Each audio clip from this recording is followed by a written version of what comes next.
Hi,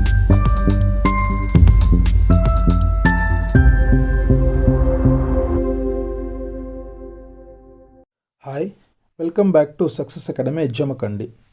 Ramesh sir ಅವರ ಸಾರಥ್ಯದಲ್ಲಿ ಶಿಕ್ಷಕ ಆಕಾಂಕ್ಷಿಗಳಿಗೆ ಮತ್ತು PU lecturers, HSTR, GPSTR, PSTR ಕ್ಲಾಸ್ಗಳು ನಮ್ಮಲ್ಲಿ ನಡೀತಾ ಇವೆ. ಈ ಎಲ್ಲ ಕ್ಲಾಸ್ಗಳು ನಿಮಗೆ ಸಂಪೂರ್ಣವಾಗಿ ಬೇಕಾಗಿರುವುದು ಇದು ಪೇಪರ್ 1 ಇರಬಹುದು ಅಥವಾ ಪೇಪರ್ 2 ಇರಬಹುದು. ಇದೆಲ್ಲ ಮಾಹಿತಿಗಳು ಈ ಎಲ್ಲ ಕ್ಲಾಸ್ಗಳು ನಿಮಗೆ ಈ ಫೋನ್ ನಂಬರ್ಗೆ ಸಿಗುತ್ತವೆ. ಈಗ PSTRಗೋಸ್ಕರ ತುಂಬ ಜನ ಸೈನ್ಸ್ ಕ್ಲಾಸ್ ಪಡೆಯುತ್ತಿರುತ್ತೀರ ಮತ್ತು ತುಂಬ ಜನ ಅಪೇಕ್ಷೆಯನ್ನು ಪಡೆಯುತ್ತಿರ್ತೀರ. ನಾನು ನಿಮ್ಮ ಅರುಣ್ ಸರ್. ನಾನು ನಿಮಗೋಸ್ಕರ ಸೈನ್ಸ್ ತರಗತಿಯನ್ನು ಮಾಡುತ್ತಿದ್ದೇನೆ. ನಿಮಗಿಲ್ಲಿ ಕಾಣ್ತಾ ಇದೆ PSTR ಮಾಹಿತಿ. PSTR ಮೇಲೆ ಒಂದು ಸ್ಪೆಷಲ್ ಆಫರ್ ನಡೀತಾ ಇದೆ. ಈ ಸ್ಪೆಷಲ್ ಆಫರ್ ಏನೆಂದರೆ 299 ರೂಪಾಯಿಗೆ ಟೆಸ್ಟ್ ಸಿರೀಸ್ ಮತ್ತು ಉಚಿತ ತರಗತಿಗಳನ್ನ ನೀವು ಪಡೆಯಬಹುದು. ಜಸ್ಟ್ 299 ಪೇ ಮಾಡಿದರೆ. ಈ ಒಂದು ಸ್ಪೆಷಲ್ ಆಫರ್ ಡಿಸೆಂಬರ್ 25ನೇ ತಾರೀಕುವರೆಗೆ ಮಾತ್ರ ಇರುತ್ತದೆ. ನಂತರ 25ನೇ ತಾರೀಕಿನ ನಂತರ ಇದೇ ಒಂದು ಕೋರ್ಸ್ 499 ರೂಪಾಯಿ ಆಗುತ್ತದೆ. ಇದು 499 ಡಿಸೆಂಬರ್ 30ರವರೆಗೆ ನಡೆಯುತ್ತದೆ. ಆದರೆ ಜನವರಿ 1ರಿಂದ ಇದೇ ಕೋರ್ಸ್ 999ರವರೆಗೆ ಇರುತ್ತದೆ. ಹೀಗೆ ಇದರ ಫೀಸ್ ಹೆಚ್ಚುತ್ತಾ ಹೋಗುತ್ತದೆ. ಆದ್ದರಿಂದ ಯಾರು ಆಕಾಂಕ್ಷಿಗಳು ಇದರ ಬಗ್ಗೆ ಇಂಟ್ರೆಸ್ಟ್ ಇದೆಯೋ ಅಥವಾ ಇದನ್ನು ಯಾರಿಗೆ ಈ ಕ್ಲಾಸ್ಗಳು ಬೇಕೋ ಅವರು ಬೇಗ ಅಡ್ಮಿಷನ್ ತೆಗೆದುಕೊಳ್ಳಲು ಕೆಳಗಿನ ಒಂದು ನಂಬರ್ಗೆ ಕಾಲನ್ನು ಮಾಡಿ. ಇನ್ನು ಈ 299 ರೂಪಾಯಿ ಸ್ಪೆಷಲ್ ಆಫರಲ್ಲಿ ಟೆಸ್ಟ್ ಮತ್ತು ಎಲ್ಲ ಕ್ಲಾಸ್ಗಳು ನಮ್ಮ ಆ್ಯಪ್ನಲ್ಲಿ ಇರುತ್ತವೆ. ಸುಸಜ್ಜಿತವಾಗಿ ನಮ್ಮ ಆ್ಯಪ್ನಲ್ಲಿ ಸಿಗುತ್ತವೆ.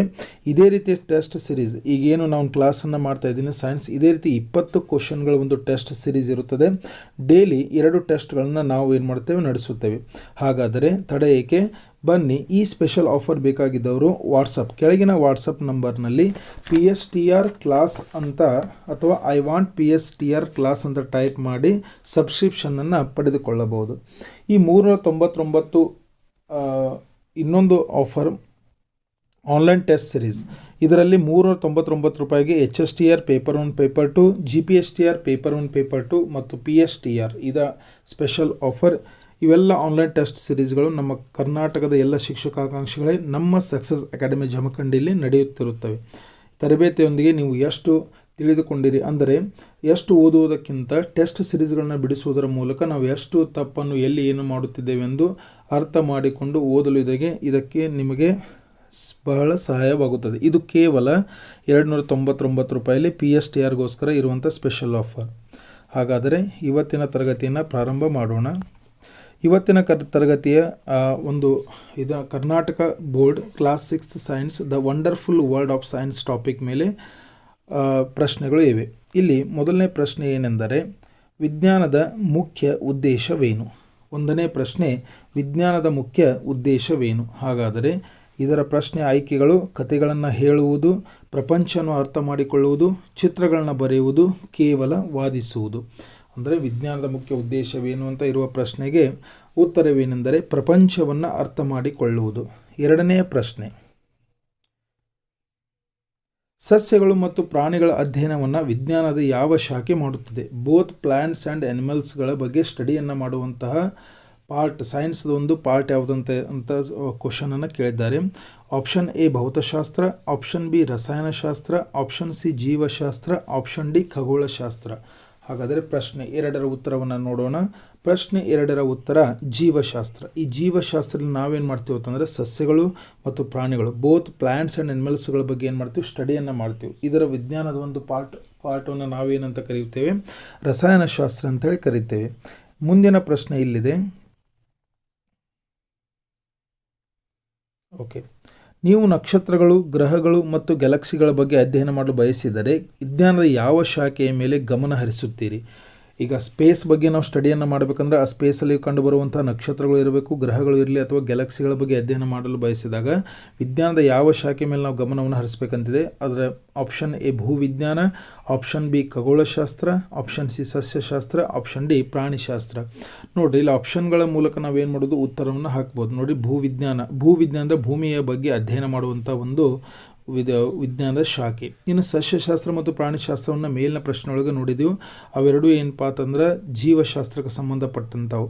ಹಾಗಾದರೆ ಇಲ್ಲಿ ನಾವೇನು ಮಾಡ್ಬೋದು ಅಂದ್ರೆ ನಕ್ಷತ್ರಗಳು, ಗ್ರಹಗಳು ಮತ್ತು ಗ್ಯಾಲಕ್ಸಿಗಳ ಬಗ್ಗೆ, ಸ್ಟಾರ್ಸ್ ಆಗಲಿ, ಪ್ಲ್ಯಾನೆಟ್ಸ್ ಆಗಲಿ ಅಥವಾ ಗ್ಯಾಲಕ್ಸಿಗಳ ಬಗ್ಗೆ ಸ್ಟಡಿ ಮಾಡುವಂತಹ ಒಂದು ವಿಜ್ಞಾನದ ಶಾಖೆನ ನಾವೇನಂತ ಕರಿತೀವಿ ಅಂದರೆ ಖಗೋಳಶಾಸ್ತ್ರ ಅಂತೇಳಿ ಕರಿತೀವಿ. ಇದಕ್ಕೆ ಇಂಗ್ಲೀಷ್ ಒಳಗೆ ಆಸ್ಟ್ರಾನಾಮಿಕಲ್ ಸ್ಟಡಿ ಅಂತೇಳಿ ಏನು ಮಾಡ್ತಾರಪ್ಪ ಅಂದ್ರೆ ಕರೆಯುತ್ತಾರೆ. ಹಾಗಾದರೆ ಮುಂದಿನ ಪ್ರಶ್ನೆ ಇಲ್ಲಿದೆ. ವಸ್ತು, ಶಕ್ತಿ, ಗುಣಲಕ್ಷಣಗಳು ಹಾಗೂ ಅವುಗಳ ಅಂತರ್ಕ್ರಿಯೆಗಳೊಂದಿಗೆ ವ್ಯವಹರಿಸುವಂಥ ವಿಜ್ಞಾನದ ಶಾಖೆ ಯಾವುದು? ವಸ್ತು ಮತ್ತು ಶಕ್ತಿಯ ಗುಣಲಕ್ಷಣಗಳು, ಅವುಗಳ ಅಂತರಕ್ರಿಯೆಗಳು. ಒಂದು ರಸಾಯನಶಾಸ್ತ್ರ, ಆಪ್ಷನ್ ಎ. ಆಪ್ಷನ್ ಬಿ ಭೂಗೋಳಶಾಸ್ತ್ರ, ಆಪ್ಷನ್ ಸಿ ಭೌತಶಾಸ್ತ್ರ, ಆಪ್ಷನ್ ಡಿ ಗಣಿತಶಾಸ್ತ್ರ. ಹಾಗಾದರೆ ಈ ಪ್ರಶ್ನೆಯ ಉತ್ತರ ಭೌತಶಾಸ್ತ್ರ. ಇದಕ್ಕೆ ನಾವು ಫಿಸಿಕ್ಸ್ ಅಂತ ಕರಿತೀವಿ. ಇದರೊಳಗೆ ಮ್ಯಾಟರ್ ಆಗಲಿ, ಮ್ಯಾಟರ್ದ ಶಕ್ತಿಯ ಅದರ ಕೆಲವೊಂದಿಷ್ಟು ಫ್ಯೂಚರ್ಸ್ಗಳನ್ನು ಅಭ್ಯಾಸ ಮಾಡ್ತೀವಿ. ಅವುಗಳ ನಡುವಿನ ಅಂತರ್ಕ್ರಿಯೆಗಳ ಬಗ್ಗೆ ಏನು ಮಾಡ್ತೀವಿ ಅಂದರೆ ಸಂಪೂರ್ಣವಾಗಿ ನಾವು ಭೌತಶಾಸ್ತ್ರ ಒಳಗೆ ಏನು ಮಾಡ್ತೀವಿ ಅಂತಂದ್ರೆ ಕಲಿತೇವೆ. ಇನ್ನು ಮುಂದಿನ ಪ್ರಶ್ನೆ, 5ನೇ ಪ್ರಶ್ನೆ ಏನಿದೆ ಅಂದರೆ, ಒಬ್ಬ ವಿಜ್ಞಾನಿ ಒಂದು ವಿದ್ಯಮಾನವನ್ನು ಗಮನಿಸಿ ಇದು ಏಕೆ ಸಂಭವಿಸುತ್ತದೆ ಎಂದು ಕೇಳುತ್ತಾನೆ. ವೈಜ್ಞಾನಿಕ ವಿಧಾನದಲ್ಲಿ ಮುಂದಿನ ಸಾಮಾನ್ಯ ಹಂತ ಯಾವುದು? ಅಂದ್ರೆ ಈಗ ನೋಡ್ರಿ, ಯಾವುದಾದ್ರೂ ಒಬ್ಬ ಸೈಂಟಿಸ್ಟ್ ಏನಾದರೂ ಒಂದು ಕಂಡುಹಿಡಿಯಬೇಕಂದ್ರೆ, ಈಗ ನೋಡ್ರಿ ಯಾವುದಾದ್ರೂ ಒಂದು ಕ್ವಶನನ್ನು ಕೇಳಿದಾಗ ನಾವು ಯಾವ ರೀತಿ ಪ್ರಶ್ನೆಯನ್ನು ಮಾಡಬೇಕಂದ್ರೆ ಗುರುಗಳಿಗೆ ಅಥವಾ ಸರ್ಗಳಿಗೆ, ಇದು ಯಾಕೆ ಸಂಭವಿಸ್ತೈತಿ, ಇದು ಯಾಕೆ ಆಕತ್ತೆ ಅಂತೇಳಿ. ಈಗ ನೋಡ್ರಿ, ನ್ಯೂಟನ್ ತನ್ನ ತಲೆ ಮೇಲೆ ಅಂತ ಒಂದು ಗಿಡದ ಕೆಳಗೆ ಕೂತಾಗ ತನ್ನ ತಲೆ ಮೇಲೆ ಆ್ಯಪಲ್ ಬಿದ್ದಾಗ ಅವನು ಯೋಚನೆ ಮಾಡ್ತಾನೆ ಎದ್ರ ಸಂಬಂಧ ಇದು ಆ್ಯಪಲ್ ಬಿತ್ತು ಅಂತೇಳಿ. ಅದೇ ರೀತಿ ಒಬ್ಬ ವಿಜ್ಞಾನಿ ಒಂದು ವಿದ್ಯಮಾನವನ್ನು ಗಮನಿಸಿದ್ದು ಏಕೆ ಸಂಭವಿಸುವಂತ ಕೇಳ್ತಾನೆ. ಹಾಗಾದ್ರೆ ವೈಜ್ಞಾನಿಕ ವಿಧಾನದಲ್ಲಿ ಮುಂದಿನ ಸಾಮಾನ್ಯ ಹಂತ ಯಾವುದು ಅಂತ ಪ್ರಶ್ನೆ ಇದೆ. ಈ ಪ್ರಶ್ನೆಯ ಉತ್ತರ ಪರಿಕಲ್ಪನೆಯನ್ನು ರೂಪಿಸುವುದು. ಪರಿಕಲ್ಪನೆಯನ್ನು ರೂಪಿಸುವುದಂದ್ರೆ ಅದರ ಮುಂದೆ ಯಾವ ಹಂತ ಇದೆ, ಅಲ್ಲಿ ಯಾವ ಒಂದು ಕಾರಣಕ್ಕಾಗಿ ಏನಾಕತಿ, ಇದು ಎದಕ್ಕೆ ಸಂಭವಿಸ್ತದೆ ಅಂತೇಳಿ ಸ್ಟಡಿಯನ್ನು ಮಾಡೋದು. ಇದು ಒಬ್ಬ ವಿಜ್ಞಾನಿಯ ಒಂದು ವಿದ್ಯಮಾನದ ಹಂತವನ್ನು ನಮಗೆ ಏನಾಕತಿ ತಿಳಿಸಿಕೊಡುತ್ತದೆ. ಇನ್ನು ಮುಂದಿನ ಪ್ರಶ್ನೆ, 6ನೇ ಪ್ರಶ್ನೆ ಇಲ್ಲಿದೆ. ಏನಂದ್ರೆ, ವಿಜ್ಞಾನದ ಪರಿಕಲ್ಪನೆಯಲ್ಲಿ ಹೈಪೋಥಿಸಿಸ್ ಪರಿಕಲ್ಪನೆ, ಹೈಪೋಥಿಸಿಸ್ ಎಂದರೆ ಏನು? ವಿಜ್ಞಾನದಲ್ಲಿ ಹೈಪೋಥಿಸಿಸ್ ಎಂದರೆ ಏನು ಅಂತತಿ. ಆಪ್ಷನ್ ಎ ಅಂತಿಮವಾಗಿ ಸತ್ಯವೆಂದು ಸಾಬೀತಾದ ಹೇಳಿಕೆ, ಆಪ್ಷನ್ ಬಿ ಸತ್ಯಕ್ಕೆ ಯಾವುದೇ ಸಂಬಂಧವಿಲ್ಲದ ಊಹೆ, ಆಪ್ಷನ್ ಸಿ ಪರೀಕ್ಷಿಸಬಹುದಾದ ಮತ್ತು ತಾತ್ಕಾಲಿಕ ವಿವರಣೆ, ಆಪ್ಷನ್ ಡಿ ವೈಜ್ಞಾನಿಕ ಸತ್ಯ. ಹೈಪೋಥಿಸಿಸ್ದ ಪರಿಕಲ್ಪನೆ, ಹೈಪೋಥಿಸಿಸ್ ಮೀನಿಂಗ್ ಏನಂತ ಈ ಪ್ರಶ್ನೆ ಒಳಗೆ ಕೇಳ್ಯಾರ.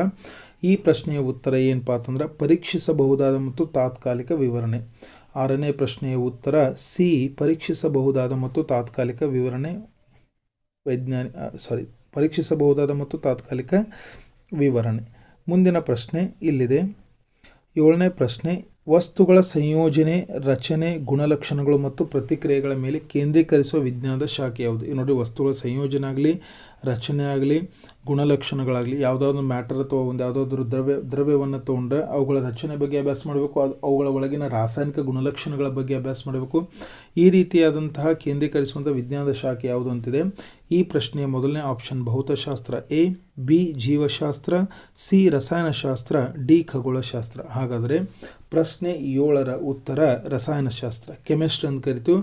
ಕೆಮಿಸ್ಟ್ರಿ ಅಂದ್ರೆ ಹೆಸರೊಳಗನತಿ ಕೆಮಿಕಲ್ ಫಾರ್ಮುಲಾ ಆಗಲಿ, ಕೆಮಿಕಲ್ ಫ್ಯೂಚರ್ಸ್ ಆಗಲಿ, ಒಂದು ವಸ್ತುವಿನ ಕೆಮಿಕಲ್ ಪ್ರಾಪರ್ಟೀಸ್ ಅಥವಾ ಲಕ್ಷಣಗಳ ಬಗ್ಗೆ ಸಂಪೂರ್ಣವಾಗಿ ನಾವು ಅಧ್ಯಯನ ಮಾಡುವಂಥ ಒಂದು ವಿಜ್ಞಾನದ ಶಾಖೆನ ನಾವು ಏನಂತ ಕರಿತೇವೆ ಅಂದರೆ ರಸಾಯನಶಾಸ್ತ್ರ ಅಂತ ಹೇಳಿ ಏನು ಮಾಡ್ತೀವಿ ಅಂದರೆ ಕರಿತೀವಿ. ಇನ್ನು ಕ್ವಶನ್ ನಂಬರ್ 8, ವಿಜ್ಞಾನವು ಸಾಮಾನ್ಯವಾಗಿ ಮಾನವನ ಆರೋಗ್ಯ ಮತ್ತು ಔಷಧಕ್ಕೆ ಹೇಗೆ ಕೊಡುಗೆಯನ್ನು ನೀಡುತ್ತದೆ? ನಾರ್ಮಲ್ ಆಗಿ ಸೈನ್ಸ್ ಅನ್ನೋದು ನಮ್ಮದು ಹ್ಯೂಮನ್ಸ್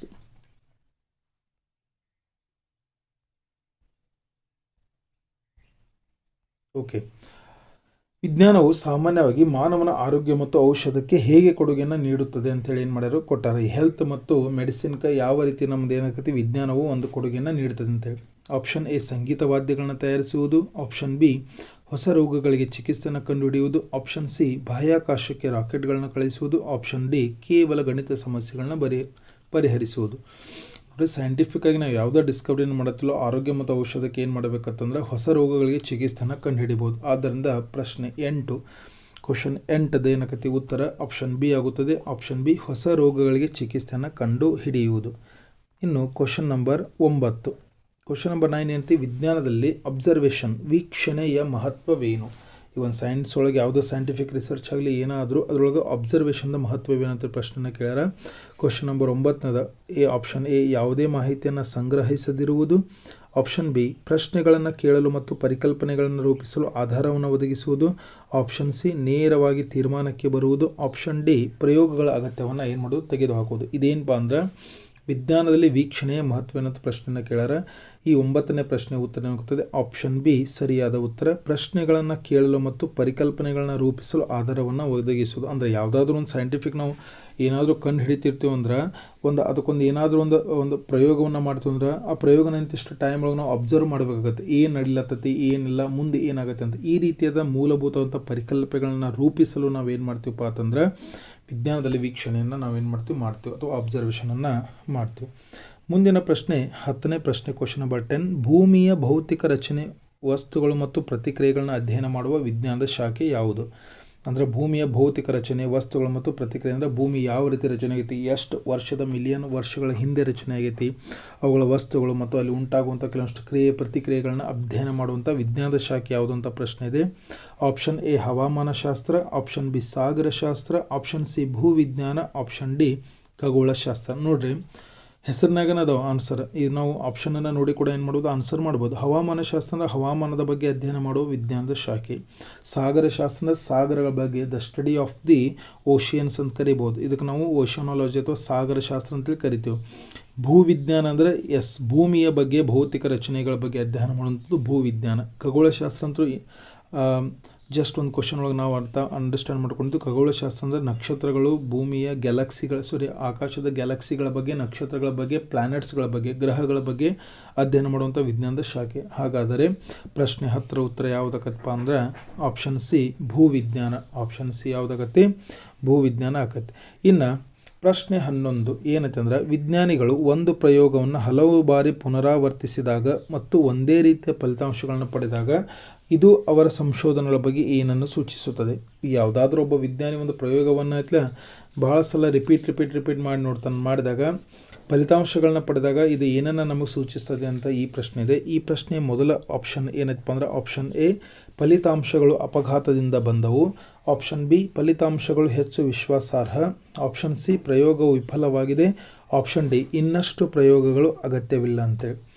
ಅಂದ್ರೆ ಯಾವುದಾದ್ರೂ ಒಬ್ಬ ವಿಜ್ಞಾನ ಒಂದು ಲಸಿಕೆಯನ್ನು ಕಂಡಿಡ ಅಂದ್ರೆ ಅದನ್ನೇನು ಮಾಡ್ತಾನಪ್ಪ, ಲಸಿಕೆಯನ್ನು ಡೈರೆಕ್ಟಾಗಿ ಮನುಷ್ಯರ ಮೇಲಿನ ಇದನ್ನು ಮಾಡಲ್ದ ಹಲವಾರು ಪ್ರಾಣಿಗಳು ಅವುಗಳ ಮೇಲೆ ಏನು ಮಾಡ್ತಾನೆ, ಒಂದು ಸಲ 2 ಸಲ ಹಲವಾರು ಸಲ ಏನು ಮಾಡ್ತಾನೆ, ಪ್ರಯತ್ನವನ್ನು ಮಾಡ್ತಾನೆ. ಯಾಕಂದ್ರೆ ಅದು ರಿಸಲ್ಟ್ ಏನು ಮಾಡ್ಬೇಕಂತಂದ್ರೆ ಒಂದು ರಿಸಲ್ಟನ್ನು ಕೊಡಬೇಕು. ಯಾಕಂದ್ರೆ ಒಂದು ಕಡೆ ಲಸಿಕೆನ ಯೂಸ್ ಮಾಡಿದಾಗ ಬೇರೆ ರಿಸಲ್ಟ್ ಕೊಡ್ತು, ಇನ್ನೊಂದು ಕಡೆ ಹಾಕಿದಾಗ ಲಸಿಕೆ ಏನಾಯ್ತು ಬೇರೆ ರಿಸಲ್ಟ್ ಕೊಡ್ತಂದ್ರೆ ಏನಾಕತ್ತಂದ್ರೆ ಆ ವ್ಯಕ್ತಿ ಅಥವಾ ಆ ಸೈಂಟಿಸ್ಟ್ ಮಾಡಿದಂತಹ ಆ ಒಂದು ಕಂಡುಹಿಡಿದಂಥ ಏನಾಕತಿ ಅದು ಫೇಲ್ ಆಗಿಬಿಡತ್ತೆ. ಅದ್ರ ಸಂಬಂಧ ಫಲಿತಾಂಶಗಳು ಹೆಚ್ಚು ವಿಶ್ವಾಸಾರ್ಹವಾಗಿ ಫೈನಲ್ ಆಗಿ ಬರುವಂತಹ ಸಲುವಾಗಿ ಏನು ಮಾಡ್ತಾರೆ ವಿಜ್ಞಾನಿಗಳು, ಒಂದು ಪ್ರಯೋಗನ ಏನು ಮಾಡ್ತಾರೆ ಹಲವಾರು ಸಾರಿ ಏನು ಮಾಡ್ತಾರಪ್ಪ ಅಂತಂದ್ರೆ ಅವುಗಳನ್ನ ರಿಪೀಟ್ ಮಾಡ್ತಾರೆ.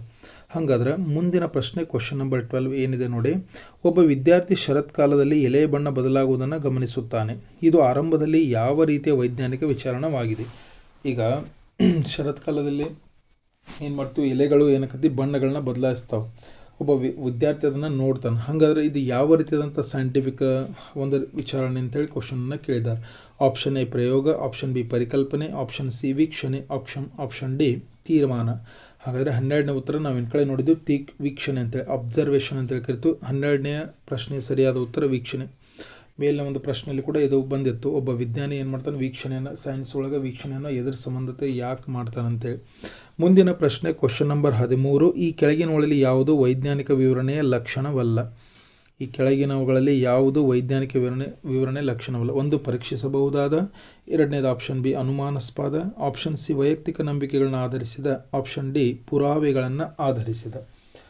ಕ್ವಶನ್ ನಂಬರ್ 13ರ ಉತ್ತರ ವೈಯಕ್ತಿಕ ನಂಬಿಕೆಗಳನ್ನು ಆಧರಿಸಿದ. ಇದು ಆಪ್ಷನ್ ಸಿ ಸರಿಯಾದ ಉತ್ತರ. ಇನ್ನು ಕ್ವಶನ್ ನಂಬರ್ 14. ಯಾರಾದರೂ ವಿಮಾನಯಾನದ ತತ್ವಗಳು ಮತ್ತು ವಿಮಾನಗಳು ಹೇಗೆ ಕಾರ್ಯನಿರ್ವಹಿಸುತ್ತೆ ಎಂಬುದನ್ನು ಅಧ್ಯಯನ ಮಾಡುತ್ತಿದ್ದರೆ ಅದರ ಮುಖ್ಯವಾಗಿ ವಿಜ್ಞಾನದ ಯಾವ ಶಾಖೆಯಲ್ಲಿ ತೊಡಗಿಸಿಕೊಂಡಿದ್ದಾರೆ? ಅಂದರೆ ಈ ಏವಿಯೇಷನ್ ಸಂಬಂಧಪಟ್ಟಂತಹ ಒಂದು ಲಾಸ್ ಆಗಲಿ, ಏವಿಯೇಷನ್ಗಳು ಅಥವಾ ಫ್ಲೈಟ್ಗಳು ಹೆಂಗೆ ಕಾರ್ಯವನ್ನು ನಿರ್ವಹಿಸ್ತಾವೆ, ಪ್ಲೇನ್ಗಳು ಹೆಂಗೆ ಕಾರ್ಯವನ್ನು ನಿರ್ವಹಿಸೋ ಏರೋಪ್ಲೇನ್ಗಳು ಅಂಥೇಳಿ ಇವುಗಳ ಶಾಖೆಯಲ್ಲಿ ಅಧ್ಯಯನ ಮಾಡ್ತಿದ್ರೆ ಅದಕ್ಕೆ ಏನಂತ ಕರಿತಾರೆ ಅಂತೇಳಿ ಪ್ರಶ್ನೆ ಇದೆ. ರಸಾಯನಶಾಸ್ತ್ರ, ಜೀವಶಾಸ್ತ್ರ, ಆಪ್ಷನ್ ಬಿ, ಆಪ್ಷನ್ ಸಿ ಭೌತಶಾಸ್ತ್ರ, ಆಪ್ಷನ್ ಡಿ ಭೂವಿಜ್ಞಾನ. ಕ್ವಶನ್ ನಂಬರ್ 14ರ ಉತ್ತರ ಏನಾಗತ್ತಪ್ಪ ಅಂತಂದ್ರೆ ಭೌತಶಾಸ್ತ್ರ, ಆಪ್ಷನ್ ಸಿ ಭೌತಶಾಸ್ತ್ರ. ಇನ್ನು ಕ್ವಶನ್ ನಂಬರ್ 15 ಏನೈತೆ ನೋಡಿರಿ. ವಿಜ್ಞಾನಿಗಳು ತಮ್ಮ ಸಂಶೋಧನೆಗಳನ್ನ ಇತರರೊಂದಿಗೆ ಹಂಚಿಕೊಳ್ಳುವುದು ಏಕೆ ಮುಖ್ಯ? ಈಗ ವಿಜ್ಞಾನಿಗಳು ತಮ್ಮದು ಏನಾದರೂ ಒಂದು ಡಿಸ್ಕವರಿಯನ್ನು ಮಾಡ್ರೆ ಇತರರೊಂದಿಗೆ ಎದರ ಸಂಬಂಧ ಏನು ಮಾಡ್ತಾರಪ್ಪ ಅಂದ್ರೆ ಹಂಚ್ಕೋತಾರೆ ಅಂತೇಳಿ ಪ್ರಶ್ನೆ ಇದೆ. ಆಪ್ಷನ್ ಎ ಮಾಹಿತಿಯನ್ನು ರಹಸ್ಯವಾಗಿಡಲು, ಆಪ್ಷನ್ ಬಿ ಇತರ ವಿಜ್ಞಾನಿಗಳು ಅದನ್ನು ಪರಿಶೀಲಿಸಲು ಮತ್ತು ಅದರ ಮೇಲೆ ನಿರ್ಮಿಸಲು, ಸಿ ಹೆಚ್ಚು ಹಣ ಗಳಿಸಲು, ಆಪ್ಷನ್ ಡಿ ಪ್ರಯೋಗಗಳನ್ನು ನಿಲ್ಲಿಸಲು. ಹಾಗಾದರೆ 15ನೇ ಪ್ರಶ್ನೆಯ ಉತ್ತರ ಏನಾಗುತ್ತದೆ ಅಂದರೆ ಇತರ ವಿಜ್ಞಾನಿಗಳು ಅದನ್ನು ಪರಿಶೀಲಿಸಲು ಮತ್ತು ಅದರ ಮೇಲೆ ನಿರ್ಮಿಸಲು. ಯಾವುದಾದ್ರೂ ಒಂದು ಸೈಂಟಿಫಿಕ್ಗಳು ನಾವು ಡಿಸ್ಕವರಿಯನ್ನು ಮಾಡ್ರೆ ಅದನ್ನು ನಾವು ಏನು ಮಾಡಬೇಕಾಗತ್ತೆ, ಎಲ್ಲರಿಗೂ ಕೂಡ ಹಂಚ್ಕೋಬೇಕಾಗತ್ತೆ. ಅವಾಗ ಏನಾಗುತ್ತೆ, ಆ ವಿಜ್ಞಾನಿಗಳು ಕೂಡ ಅದನ್ನ ಏನು ಮಾಡ್ತಾರೆ ಅಂದ್ರೆ ಸರಾಗವಾಗಿ ಏನು ಮಾಡ್ತಾರಪ್ಪ ಅಂದ್ರೆ ಅಧ್ಯಯನವನ್ನು ಮಾಡೋಕೆ ಅದೇನು ಮಾಡುತ್ತೆ, ಸಹಾಯವನ್ನು ಮಾಡ್ತದೆ. ಇನ್ನು ನೆಕ್ಸ್ಟ್ ಕ್ವಶನ್ ನಂಬರ್ 16 ಏನಂತ ನೋಡ್ರಿ, ಕೆಳಗಿನವುಗಳಲ್ಲಿ ಯಾವುದು ದೈನಂದಿನ ಜೀವನದಲ್ಲಿ ವೈಜ್ಞಾನಿಕ ಜ್ಞಾನವನ್ನು ಅನ್ವಯಿಸುವುದಕ್ಕೆ ಉದಾಹರಣೆ ಆಗಿದೆ? ಆಪ್ಷನ್ ಎ ಕತೆ ಪುಸ್ತಕವನ್ನು ಓದುವುದು, ಆಪ್ಷನ್ ಬಿ ಸ್ನಾನಗೃಹದಲ್ಲಿ ಬಿಸಿ ನೀರನ್ನು ಬಿಸಿ ಮಾಡಲು ವಾಟರ್ ಹೀಟರ್ ಬಳಸುವುದು, ಆಪ್ಷನ್ ಸಿ ಹೂವಿನ ಸುಂದರ ಚಿತ್ರವನ್ನು ಬಿಡಿಸುವುದು, ಆಪ್ಷನ್ ಡಿ ಶಾಲೆಯಲ್ಲಿ ಸ್ನೇಹಿತರೊಂದಿಗೆ ಆಟವನ್ನು ಆಡುವುದು. ಅಂದ್ರೆ ಇದ್ರೊಳಗೆ ಯಾವುದು ವೈಜ್ಞಾನಿಕ ಜ್ಞಾನವನ್ನು ಅನ್ವಯಿಸೋಕ್ಕೆ ಏನಾಗತ್ತೆ ಅಂದ್ರೆ ಉದಾಹರಣೆ ಆಗಿದೆ. ನೋಡಿರಿ, ಕತೆ ಪುಸ್ತಕವನ್ನು ಓದುವುದಂತೂ ನಾರ್ಮಲ್, ಇದು ವೈಜ್ಞಾನಿಕ ಜ್ಞಾನವನ್ನು ಅನ್ವಯಿಸೋಕ್ಕೆ ಉದಾಹರಣೆ ಆಗುವುದಿಲ್ಲ. ನೆಕ್ಸ್ಟ್ ಹೂವಿನ ಸುಂದರ ಚಿತ್ರವನ್ನು ಬಿಡಿಸುವುದು ಕೂಡ ಇದು ಏನಾಗಲ್ಲ, ವೈಜ್ಞಾನಿಕ ಜ್ಞಾನವನ್ನು ಅನ್ವಯಿಸುವುದಕ್ಕಾಗುವುದಿಲ್ಲ. ಶಾಲೆಯಲ್ಲಿ ಸ್ನೇಹಿತರಿಗೆ ಆಟ ಆಡೋದು ಕೂಡ ವೈಜ್ಞಾನಿಕ ಜ್ಞಾನಕ್ಕೆ ಅನ್ವಯಿಸುವುದಾಗುವುದಿಲ್ಲ. ಆದರೆ ಸ್ನಾನಗೃಹದಲ್ಲಿ ಬಿಸಿ ನೀರನ್ನ ಬಿಸಿ ಮಾಡಲು ನಾವೇನು ಮಾಡ್ತೀವಿ, ವಾಟರ್ ಹೀಟರ್ನ ಬಳಸಲ್ಲ. ಆ ವಾಟರ್ ಹೀಟರ್ ಕೂಡ ಏನಾಗತ್ತೆ ಅಂದರೆ ಒಂದು ವಿದ್ಯುತ್ ಚಾಲಿತವಾಗಿ ಅಥವಾ ಎಲೆಕ್ಟ್ರಿಕ್ ಕರೆಂಟ್ಗಳ ಮೂಲಕ ಏನಾಗುತ್ತೆ ಅಂದರೆ ವಾಟರ್ ಹೀಟರ್ ಆಗುತ್ತೆ. ಇದನ್ನು ನಾವೇನು ಮಾಡೋದು, ವೈಜ್ಞಾನಿಕ ಜ್ಞಾನವನ್ನು ಅನ್ವಯಿಸುವುದಕ್ಕೆ ಏನು ಮಾಡ್ಬೋದು ಅಂತಂದ್ರೆ ಒಂದು ಉದಾಹರಣೆಯಾಗಿ ನೋಡ್ಬೋದು. ಹಂಗಾರೆ ಪ್ರಶ್ನೆ 16ರ ಉತ್ತರ ಏನಾಗುತ್ತೆ ಅಂದರೆ ಆಪ್ಷನ್ ಬಿ ಸ್ನಾನಗೃಹದಲ್ಲಿ ಬಿಸಿ ನೀರನ್ನು ಬಿಸಿ ಮಾಡಲು ವಾಟರ್ ಹೀಟರ್ ಬಳಸುವುದು. ಇನ್ನು ಕ್ವಶನ್ ನಂಬರ್ 17ರ ಒಂದು ಕ್ವಶನ್ ಅಂತಂದ್ರೆ ವೈಜ್ಞಾನಿಕ ಸಿದ್ಧಾಂತ ಥಿಯರಿ ಮತ್ತು ವೈಜ್ಞಾನಿಕ ನಿಯಮ ಲಾ ಈ ಎರಡರ ನಡುವಿನ ಪ್ರಾಥಮಿಕ ವ್ಯತ್ಯಾಸವನ್ನು ಅಂತ ಕೇಳ್ಯಾರ. ಥಿಯರಿ ಮತ್ತು ಲಾದ ನಡುವಿನ ಪ್ರಾಥಮಿಕ ವ್ಯತ್ಯಾಸ. ಆಪ್ಷನ್ ಎ ಸಿದ್ಧಾಂತವು ಸಾಬೀತಾಗಿಲ್ಲ, ನಿಯಮವು ಸಾಬೀತಾಗಿದೆ. ಆಪ್ಷನ್ ಬಿ ನಿಯಮವು ಒಂದು ವಿದ್ಯಮಾನವನ್ನು ವಿವರಿಸುತ್ತದೆ, ಸಿದ್ಧಾಂತವು ಅದನ್ನು ವಿವರಿಸುತ್ತದೆ. ಆಪ್ಷನ್ ಸಿ ಸಿದ್ಧಾಂತವು ತಪ್ಪು, ನಿಯಮವು ಸರಿಯಾಗಿದೆ. ಆಪ್ಷನ್ ಡಿ ಅವುಗಳಲ್ಲಿ ಯಾವುದೇ ವ್ಯತ್ಯಾಸ ಇಲ್ಲ. ಹಾಗಾದ್ರೆ ಈ ಪ್ರಶ್ನೆ ಉತ್ತರ ಏನಾಗುತ್ತೆ, ನಿಯಮವು ಒಂದು ವಿದ್ಯಮಾನವನ್ನು ವಿವರಿಸುತ್ತದೆ, ಸಿದ್ಧಾಂತವು ಅದನ್ನು ವಿವರಿಸುತ್ತದೆ. ಮೊದಲು ಏನು ಮಾಡಬೇಕಂದ್ರೆ ಯಾವುದಾದ್ರೂ ಒಂದು ಸೈಂಟಿಫಿಕ್ ನಾವು ಏನು ಮಾಡ್ಬೇಕಂದ್ರೆ ಸೈನ್ಸ್ ಒಳಗೆ ಯಾವುದಾದ್ರು ಡಿಸ್ಕವರಿಯನ್ನು ಮಾಡಿದಾಗ ಆ ಥಿಯರಿಯನ್ನು ನಾವು ಏನು ಮಾಡ್ಬೇಕಂದ್ರೆ ನಾವು ಒಂದು ಕಡೆ ನಾವು ಥಿಯರಿಯನ್ನು ಹೇಳಿದಾಗ ಅದ್ರ ಮೇಲೆ ಒಂದು ಕಾನೂನನ್ನು ಮಾಡ್ತಾರೆ, ಒಂದು ಲಾ ಅನ್ನು ಮಾಡ್ತಾರೆ. ಹಂಗಾರೆ ಆ ಲಾ ಏನು ಮಾಡ್ತಂದ್ರೆ ಏನನ್ನ ನಾವು ಥಿಯರಿಯನ್ನು ಮಾಡಿರ್ತೀವಲ್ಲ ಅದರ ಏನೇನು ಸಿದ್ಧಾಂತ ಐತೆ ಅದನ್ನು ಏನು ಮಾಡ್ತಾರೆ, ವಿವರಿಸ್ತದೆ.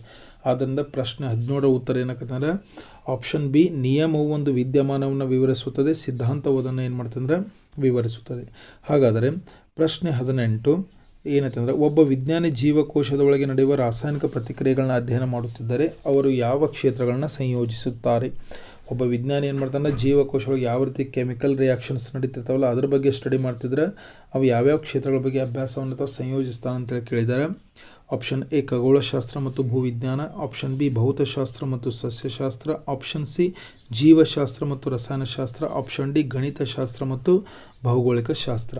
ಹಾಗಾದರೆ ಈ ಪ್ರಶ್ನೆಯ ಉತ್ತರ ಏನಾಗುತ್ತೆ, 18ನೇದು ಆಪ್ಷನ್ ಸಿ ಜೀವಶಾಸ್ತ್ರ ಮತ್ತು ರಸಾಯನಶಾಸ್ತ್ರ. ಜೀವಶಾಸ್ತ್ರ ಜೀವಕೋಶಕ್ಕೆ ಸಂಬಂಧಪಟ್ಟ ಆ ಜೀವಕೋಶದ ಒಳಗೆ ನಡೆಯುವಂಥ ರಾಸಾಯನಿಕ ಪ್ರತಿಕ್ರಿಯೆಗಳು ಎದಕ್ಕೆ ಸಂಬಂಧಪಡುತ್ತೆ, ರಸಾಯನಶಾಸ್ತ್ರಕ್ಕೆ ಏನಾಗುತ್ತೆ ಅಂದರೆ ಸಂಬಂಧವನ್ನು ಪಡೆಯುತ್ತೆ.